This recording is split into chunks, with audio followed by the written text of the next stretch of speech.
Our selected organization for the intellectual property case study is Spotify, a widely recognized digital music podcast and video service. Now, let's know the background and overview of intellectual property, followed by an exploration of how Spotify protects its copyright trademarks, patents, trade secrets, and an examination of future trends and computing relevance issues for Spotify.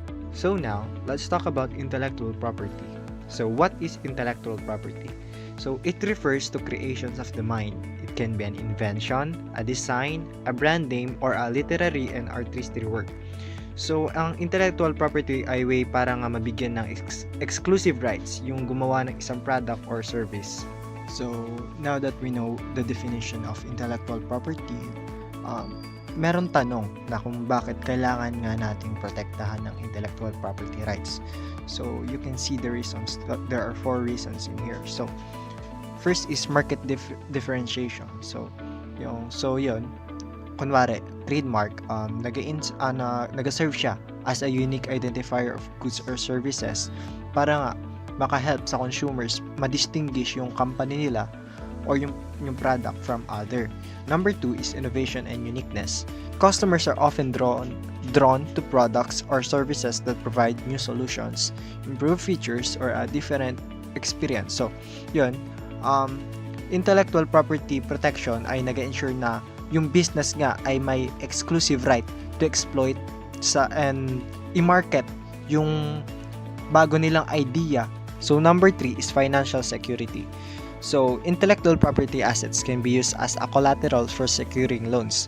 So if a business has valuable patents, trademarks, or copyrights, magagamit nila yung mga assets na ito as security when seeking financing. So number 4 is consumer protection. So nagkakaroon ng trust yung consumers na yung product or services nga na tiga-offer ng isang company na may particular brand are genuine and namimit nila yung certain quality standards. Ayan yung mga reasons kung bakit nga kailangan yung intellectual property should be protected. Now, let us know what is intellectual property right is. Intellectual property or IP refers to the creation of the mind of a person, such as inventions, literary and artistic works, designs, symbols, names, and images used in commerce. Those are protected by law, which is enable people to earn recognition or financial benefit from what they invent or create. While intellectual property right or IPR are like a legal shield for inventors or creators. So here are the types of intellectual property rights. First will be patents. It is a legal right granted to inventors. It provides them with exclusive control over their new and useful inventions for a specific period, usually 20 years. Next is copyright. Copyright is a legal way to protect the original work of creators like writers, artists, musicians, or filmmakers. Trademarks.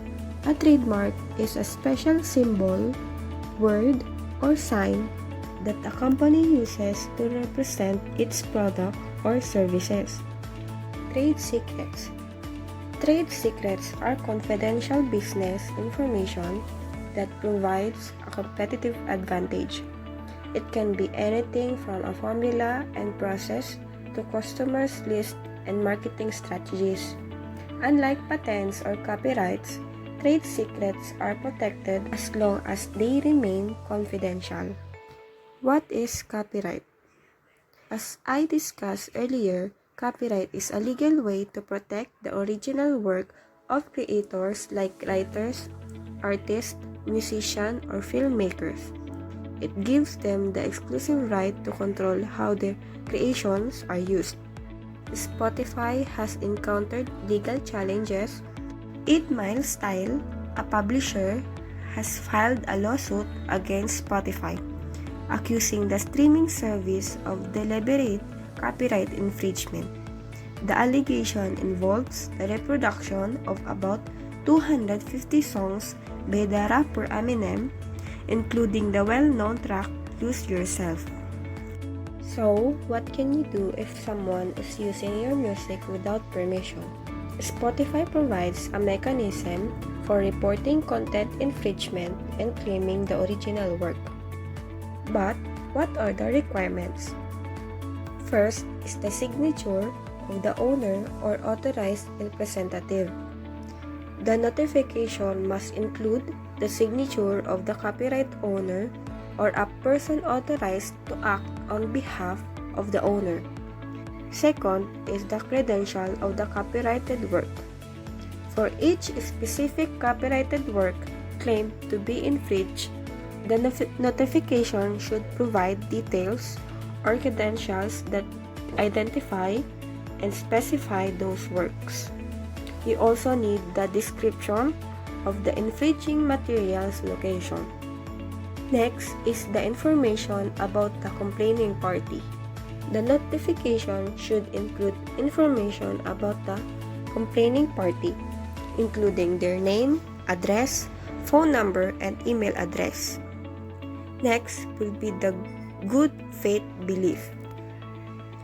A statement that complaining party has a good faith belief that the use of copyrighted work in the manner complained of is not authorized by the copyright owner, its agent, or the law.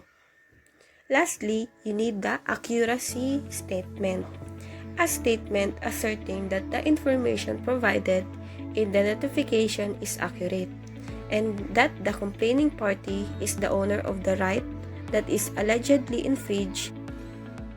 Spotify's use of copyright protection. Licensing agreements. Spotify enters into licensing agreements with artists, record labels, and music publishers. These agreements outline the term under which Spotify can use, distribute, and monetize the music on its platform. Digital Millennium Copyright Act or DMCA compliance. Spotify follows the guidelines set forth by the DMCA, a U.S. federal law designed to protect copyright holders from online theft. Geographical restrictions. Spotify may implement geographical restriction on certain content based on licensing agreements. Anti-piracy measures. Spotify employs measures to detect and address instances of piracy or unauthorized distribution of its content. Spotify, like many other companies, employs various strategies to protect its trademark and maintain the distinctiveness of its brand. Here are some common methods that companies including Spotify use to protect their trademarks. So first is trademark registration. So yun nga, nabanggit na kanina na dapat talagang register yung trademark. So Spotify has registered its trademarks with the appropriate intellectual property offices such as the United States Patent and Trademark Office or USPTO and other relevant offices globally. Registration provides legal rights and protections for the use of the trademark in connection with specific goods and services. So yun, na-mention ko na rin yun kanina na sa USPTO sila naka-register. Second is monitoring and enforcement. Spotify actively monitors the market to identify any unauthorized or infringing use of its trademarks. This includes keeping an eye on new trademark applications that may conflict with its existing marks. When unauthorized use is identified, Spotify may take legal action to enforce its trademark rights. So, yun nga yung nangyari sa Spotify and Spotify. Nag-oppose yung Spotify sa pagpa-register ng Spotify na brand. And now, third is litigation. This can involve filing lawsuits to protect its brand and seek damages for any harm caused by the infringement. So yun, nangyari din na nagpakaso sila. These are the strategic measures collectively contribute to the trademark protection of Spotify, ensuring the ongoing distinctiveness and integrity of the Spotify brand. Let's proceed to discussing about how Spotify protects their patent. Just like trademark, need rin ipa-register yung patent. Government agencies typically handle and approve applications for patents. So yan, sa USPTO ulit naka-register yung Spotify. Indeed, Spotify is known because of its inventions. To protect those inventions, Spotify have to file patents to USPTO and it should be granted. Dahil kung nag-file lang sila and hindi granted, hindi pa rin yun registered and protected. Measures taken by Spotify to safeguard trade secrets. Confidentiality Agreement. Spotify and the customer agree to protect all confidential information obtained during this agreement, using it solely for performance under this agreement and disclosing it on a need-to-know basis. However, the receiving party can use or disclose information that is publicly available, already in its possession, required by law, independently developed, or lawfully obtained from third parties. These internal security protocols. Spotify acknowledged that it receives certain personal data from end users as part of the analytics data, which is processed according to the Spotify Ad Analytics Data Protection Agreement. In collecting data, Spotify acts as processor under GDPR and state privacy laws for download data, and as controller for pixel data. The customer is required to comply with any applicable Spotify Ad Analytics policies, which Spotify may modify or update from time to time. Emerging technologies. Spotify's innovation, such as Spotify Wrap and integration with smart devices, enhances user accessibility and experience. The use of AR technology can transform user interaction with music. However, rising licensing costs and piracy pose significant threats to Spotify's financial stability. Spotify's commitment to accessibility is evident through its provision of enhanced accessibility features. Adaptation to changing legal landscapes. The ease of music release on streaming platforms has led to an overwhelming volume of music, with over 120,000 new tracks uploaded daily. Spotify is focusing on preventing streaming fraud, which includes techniques like botnets playing the same songs repeatedly, identify theft for false plays, and uploading others' material as one's own. This fraud dilutes royalty pools for legitimate artists and labels. Major labels appreciate Spotify's efforts as they typically do not engage in such fraudulent activities. International considerations and global IP protection. Streaming services like Spotify have shifted artists' focus from maximizing sales to maximizing streams, impacting the music industry significantly. However, internationally copyright law, which enables Spotify's expansion, does not adequately protect artists. International copyright law provides some relief by strengthening legal certainty at an international level. However, the current legal framework was not designed for streaming services, and artist rights are not protected from transferability, often leading to these rights being contradicted to record labels and then to streaming services.